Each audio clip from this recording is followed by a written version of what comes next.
Hello friend, welcome to our channel NRSK sister. আশা করছি তোমরা সবাই খুব ভালো আছো, আমি খুব ভালো আছি। আজকে আমরা মাঝ রাস্তা থেকে ব্লগ স্টার্ট করছি। বল কিছু। গাড়িগুলো একবার দেখিয়ে দাও আমাদের গাড়িগুলো।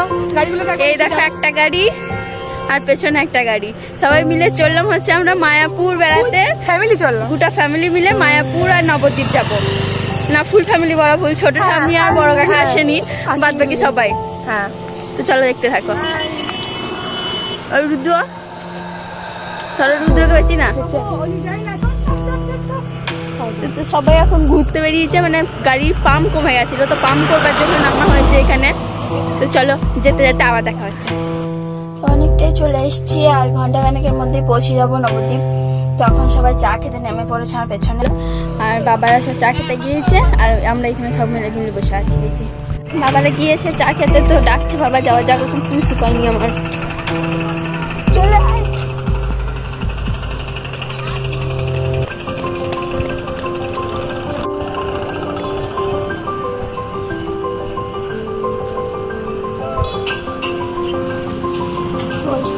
বলে পা দেবো না কিন্তু বিস্কুট খাবো না। বিস্কুটই খাবো না। আমরা দুজনে চা খাবো না, তাই একটা করে বিস্কুট নিয়েছি। দেখি এখন চাটা যদি টেস্টি বলে তাহলে খাবো, আর না হলে খাবো। তো চলো এটা খেয়ে নিই, তারপরে বাবারাও সব এখন বিস্কুট খাচ্ছে একটা করে। বাবারা চা খাবে, চা রেডি হচ্ছে, আর আমরা বিস্কুট নিয়ে নিয়েছি। আমরা প্রচন্ড সাউন্ড, কিচ্ছু শুনতে পাবে না। চলো পরে কথা হচ্ছে। আমি চা খেলাম না, আর মা খেতে পারলো না, ওই চাটা বুনি খেলো, আর আমাদের দুজনের জন্য একটা একটা করে দুটো চাল ভাজা নিয়ে নিয়েছি। চলো আপাতত গাড়িতে যাওয়া যাক, তারপর আবার দেখা হচ্ছে।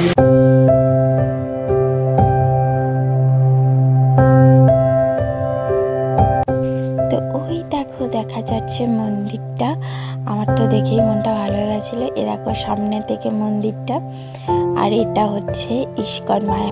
তো পৌঁছে গেছি আমরা মায়াপুর, আর গাড়ি পার্কিংও হয়ে গেছে। এই যে মা এতক্ষণে ঘুম থেকে উঠলো, সারা গাড়িতে ঘুমাতে ঘুমাতে এসছে, মাত্র ঘুম থেকে উঠলো।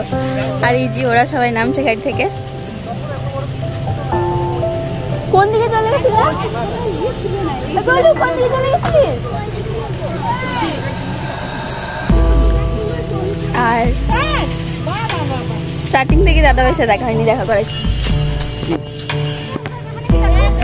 হাই, এখানে গাড়ি পার্কিং করলাম। পার্কিং স্পটটা খুব সুন্দর, দারুণ পার্কিং স্পট। দেখো পিছন দিকে এইখানে একটা হোটেল আছে আমাদের পার্কিংয়ে, আর এইদিকে গার্ডেন আছে, খুব সুন্দর গার্ডেন। এই যে আমাদের টোটো ঠিক হয়ে গেছে, এবার চাপবো, ঘুরতে যাবো, দেখতে যাবো। আর এই যে টোটো করে চললাম, আর গাড়িতে আস্তে আস্তে তোমাদের দেখালাম যে ইস্কন মায়াপুরের এই মন্দিরটা। তো এটা আমরা এখনো পৌঁছাইনি। 3:30টার সময় এখান থেকে বার হয়ে যাবে, ঘাটে চলে যাবে। ওখানে ঘুরতে বেশি সময় লাগে না, 1 ঘন্টায় সময় লাগে। দেখতে কম লাগে না। মেন করা দেখুন, মেন কটা ওই পোড়ামাতালা, সোনার গৌরাঙ্গ, সমাজবাড়ি, সাতপুর। দেখবেন আমরা এই চারটাই দেখি। তো এই মন্দিরটাই আমাদের ফার্স্ট দর্শন করতে নিয়ে এলো, সেটা তোমাদের গাড়ি থেকে আমি দেখাচ্ছিলাম। আর এই মন্দিরটার নাম হচ্ছে শিবডোবা। তো চলো ভেতরে যাওয়া যাক। আর ভেতরে ক্যামেরা অ্যালাউ নেই, সেটাই বাবা আমাদেরকে বলছিল। এখানে আমরা একটু 3 জনা মিলে ফটোশ্যুট করে নিই, তারপরেই বেরিয়ে যাবো এখান থেকে। তো এই দাদার টোটোতে এসছি আমরা ঘুরতে, এই যে শিবডোবা বলে এই মন্দিরটা দেখতে। তোমাদের দেখা যায়নি, চলো শুনে নাও দাদার কাছ থেকে যে কি হয়েছিল এখানে। এখানে তোমার হচ্ছে চৈতন্যদেবের দর্শনের জন্য শিব আর পার্বতী এসেছিল, এবং দর্শন না পেয়ে দুজনাই কান্না করেছিল, তাই এটা ডোবায় পরিণত হয়েছিল। তারপর থেকে এই মন্দিরটা, তারপর থেকে তো তোমরা শুনতেই পেলে কিভাবে এই মন্দিরটা তৈরি হয়েছে। আর বাবা আমাকে দেখাচ্ছে ওই দেখ শিবটা। তো আমি আবারও দর্শন করে এলাম। এই মন্দিরটার নামটা ঠিক আমার মনে নেই, তোমরা যারা জানো তারা আমায় কমেন্টে জানাবে এই মন্দিরটার কি নাম। তো তারপরে আমরা চলে এসেছি শ্রী গৌরাঙ্গ মহাপ্রভুর জন্মস্থান দর্শন করতে। যেহেতু কোথাও ভেতরে ক্যামেরা অ্যালাউ নেই, সেহেতু আমি যতটা পারবো বাইরেরটা তোমাদের ভালোভাবে দর্শন করানোর চেষ্টা করব। ভেতরে ক্যামেরা অ্যালাউ নেই বলে আমি ভেতরটা দর্শন করাতে পারছি না তোমাদের। আমরা এখানে এখন খাওয়া দাওয়া করবো, বসলাম মাছি খাপা। তো এখানে আমরা কচুরি আর ছোলা ঘুগনি অর্ডার করেছি, আর তোমাদের দাদাভাই খেতে এতই ব্যস্ত যে একবার হাই করারও সময়। তো আমরা খাওয়া দাওয়া সেরে এখন চলে এসেছি শ্রী গৌরাঙ্গ মহাপ্রভুর জন্মস্থানের পেছন দিকটা দর্শন করতে। তো এটা হচ্ছে একটা মাধবীলতা ফুলের গাছ।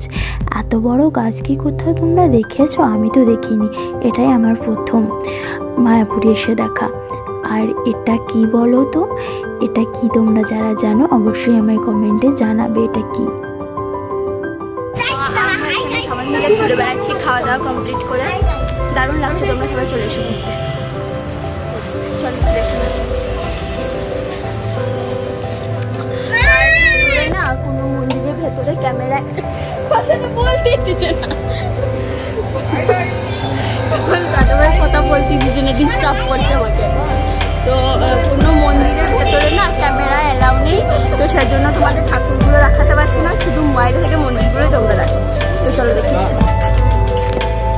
আর এই যে এই সামনে সাইকেল করে পাগল হয়ে গেছে। এই যে গলু তোমাদের সাথে এখন গল্প করতে চলে এসেছে। হাই বলো। হাই গাইস, আমরা আজকে এক জায়গায় ঘুরতে যাচ্ছি, ওই জন্য তোমরা সাথে থাকো, দেখতে থাকো, কেমন লাগলো জানাবে। চলো। তো এখানে আমাদের দর্শন করা কমপ্লিট। এবার যাবো কোথায় যাবো? এবার যাবো মাসির বাড়ি। চলো দেখতে থাকো। তো এই যে আমরা মাসির বাড়ির ভেতরে এখন যাচ্ছি। এখান থেকে অনেকটাই আমাদের প্রায় হেঁটে হেঁটে যেতে হয়েছে, কারণ আমাদের টোটোটা অনেক দূরে দাঁড় করিয়েছে। এই যে গেটটা, কারণ গেটের ভেতর টোটো অ্যালাউ নেই, তো টোটোটা গেটের বাইরে দাঁড় করিয়েছে। আর আমরা এখন সবাই মিলে হেঁটে হেঁটে যাচ্ছি।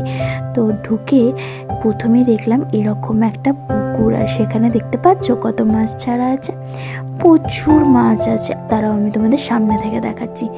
দেখো কত বড় বড় মাছ, আমার তো দারুণ ভালো লাগছিল দেখে। কি সুন্দর মাছগুলো খাবার দেওয়া হচ্ছিল আর খাচ্ছিল। মানে যারা দর্শনকারী ছিল তাদেরও ওখানে খাবার দেওয়া এলাও আছে, তো তারাও খাবার দিচ্ছিল। কি ভালো লাগছে না? আর এখানে আমাদের গুলু খাবার দিচ্ছে, ওই যে মাছগুলোকে বিস্কিট খেতে দিচ্ছে ও। তো ওখান থেকে এসে এটার চারিবারে আমরা ঘুরে নিলাম এক পাক, কারণ সবাই বলছিল যে এটার চারিবারে এক পাক ঘুরতে হয়। কেন আমি জানি না, তোমরা কেউ যদি জেনে থাকো আমাকে অবশ্যই কমেন্টে জানাবে কেন। আর এটা হচ্ছে মাসির বাড়ির চারিধারের এরিয়া, মানে মন্দিরটা এরিয়াটা আরও বড়। আর এটা হচ্ছে বাগান, কাগজ ফুল আর গোলাপ ফুলের। কি দারুণ লাগছে তাই না? এটা হচ্ছে কাগজ ফুল এক সাইডে, আর এক সাইডে হচ্ছে গোলাপ ফুল। এই দেখো নানান রঙের গোলাপ ফুল, সাদা, লাল, পিঙ্ক, হলুদ। ওয়াও, জাস্ট দারুণ। আমার তো এখান থেকে যেতে ইচ্ছা করছিল না, আর এখানে আমরা সবাই মিলে একসাথে দাঁড়িয়ে একটা ছবি তুলে নিলাম। তো চলো আর একবার মাছগুলোকে তোমাদের দেখিয়ে নিই, কারণ আমরা চলে যাবো। তো চলো দেখতে। আমাদের সব ঘুরে টুরে নামিয়ে দিয়ে গেল। তো আমাদের যেখানে লাগেজ ছিল সেখান থেকে লাগেজ নিয়ে নিয়েছি। আর তোমাদের দাদাভাই যেহেতু ফুলাতে জামা পরা আছে বলে ও একটা টি শার্ট নিল, টি শার্ট নয় শার্টই, হাফ হাতা শার্ট, যেহেতু ফুল হাতা পরা আছে বলে। আর এখন আমরা চললাম স্নান করতে, কারণ বাড়িতে স্নান করেছি প্রায় 4টে, 4:30 সময়। তো ভীষণ গরম করছে আর রোদ দূর দেখছো কেমন। তো এখানে গঙ্গা স্নান করতে এলাম, মারা সবাই চলে এসেছে। আমি আর তোমাদের দাদাভাই গেছিলাম এই জামাটা কিনতে, তো সেজন্য লেট হয়ে গেল। চলো যাওয়া যাক। দেখছি, চলো কল ফোন করে নাও একবার। ওই তো ওখানে এখনো স্নান করছে ওরা সবাই। তো চলো যাই, আমি আর দেখাচ্ছি। তো এই যে মা গঙ্গা, আমাদের সাথে সাথে তোমরাও মা গঙ্গাকে দর্শন করে নাও। তো চলো স্নান টান সেরে নিয়ে দিয়ে একবারে তোমাদের সাথে দেখা হচ্ছে। স্নান সেরে তিলক নিয়ে নিয়েছি, রেডি হয়ে গেছি, পরেছি শাড়ি আমি, আর তোমাদের দাদাভাই যেটা নিল ওইটা পরেছি। আর এখন চললাম ইস্কন মন্দির ভোগ খাওয়া দাওয়া করতে। তো চলো তোমরা দেখতে থাকো। হেঁটে হেঁটে যাচ্ছি তো, তাই আমার কথাগুলো একটু হাঁপিয়ে যাচ্ছে। মারা চলে গেছে আগে। তো চলো দেখতে থাকো তোমরা, যাই আগে তারপরে দেখা যায়। ওখানে মনে হয় ক্যামেরা এলাও নেই, তবু আমি বাইরেরটা তোমাদেরকে দেখাতে পারবো, পুরো ভেতরটা দেখাতে পারবো না। এই যে আমরা ঢুকে গেছি। হাই করু, হাই। তো এই যে এটা হচ্ছে মায়াপুরের ইস্কন মন্দির, আর এটা গেট। যেহেতু ভেতরে ক্যামেরা অ্যালাউ নেই, সেহেতু আমি যতটা পারবো তোমাদের বাইরেটা ভালোভাবে দর্শন করানোর চেষ্টা করব। এটা হচ্ছে মন্দিরের পেছন দিক। এখনও কাজ কমপ্লিট হয়নি, এখনও কাজ চলছে। তো বলছিল ডিসেম্বরের মধ্যে কমপ্লিট হয়ে যাবে। আর এটা মাঠ, আমরা এখানে এসেছি ভোগ খেতে। এই যে এখানটায় আমরা ভোগ খাবো। আর এটা মাঠ, এখানে বসার জায়গা আছে, সুন্দর একটা মাঠ। এই যে এখানে আমরা ভোগ খাবো। দেখেছো এখানেও মাছ, কি ভালো লাগছে না এখানে। তো এখানে আমরা সবাই এখন প্রসাদ খাবো। তো এই যে আমি প্রসাদ নিয়েছি, আর প্রসাদে অনেক রকম আইটেম ছিল। দাঁড়াও তোমাদের দেখাচ্ছি আর বলছিও কি আছে। ছিল হচ্ছে 2 রকম তরকারি, ডাল, রুটি, পায়েস, পনির, আলু, মটরশুঁটি মানে সবুজ কলাইটা দিয়ে, মটর দিয়ে একটা তরকারি, আর ডিঙিলির তরকারি। এখানে আমরা সবাই খেতে বসে পড়েছি। তো চলো খাওয়া দাওয়া করে নিই, তারপরে দেখা হচ্ছে।